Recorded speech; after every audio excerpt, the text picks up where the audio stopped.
we're going to focus on Swedish defenseman Tom Willander. I don't know if it's Willander or Willander. Willander. I don't know. Listen, if the Coyotes draft him, I promise we'll learn it. We'll learn it.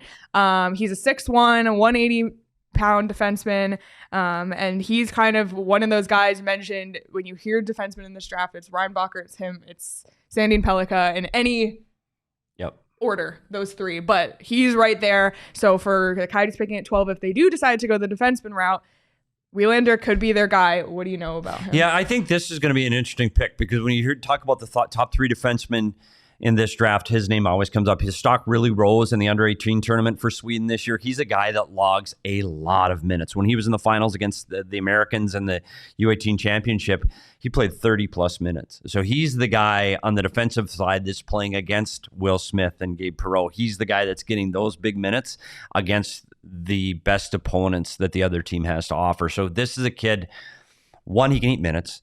Two, he's got a little bit of grit to him. And when we talked about Sandin Pellikka, he was more of a pure skating offensive guy. Willander is a guy that can play both sides. He's a little grittier. He's a little stronger, a little tougher. I won't say at 6'1", he's a big, mean defenseman, but he can go into the corners and dig out a puck. He's going to be more of a defender. Mm-hmm. This is something when we talk about the Coyotes and we talk about their needs at defense, I think this is a guy, this is a name you need to know. He will definitely, I shouldn't say definitely, we don't know.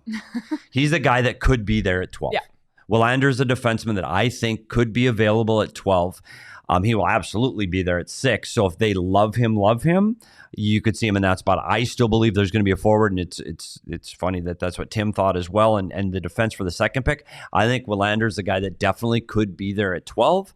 And I think he's a grittier defending defenseman, I think it's something that Bill would be interested in that fits his mold. So he's a name that you definitely need to know. Yeah, for sure. And when Corey Pronman was on our show, I think last month or the month before, he said he competes well. He's an excellent skater. Good, not great offense.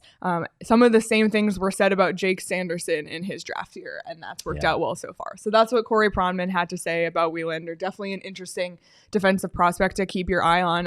As a Coyotes fan, and again, his size being a little over 6 feet. A lot of the guys we've been talking about have been that 5'10", 5'11". Yeah, that 5'10", 5'11". So Willander, he fits in that over 6 foot mold. So yeah, he's 6'1". Really he can grow. I mean, he's at 180 now, but even Tim said that they're going to grow and they're going to put on muscle and they're going to get in with the strength and conditioning guys. So I think he can be a guy that's going to play closer to the 200, 6'1", 200. I think this is a guy that you've talked about Mosier, you talked about Valimaki. They have some young defensemen that right now are playing power play minutes. This is a guy that could also be in a top four situation for the Coyotes. I like Willander a lot. I think this is a guy that will focus on. I don't think Reinbacher will be there at 12. So when you're looking at defensemen, I think this is a player that could be there. And you go back to what Craig Button said. His style of play translates to the NHL. So it's somebody you need to know.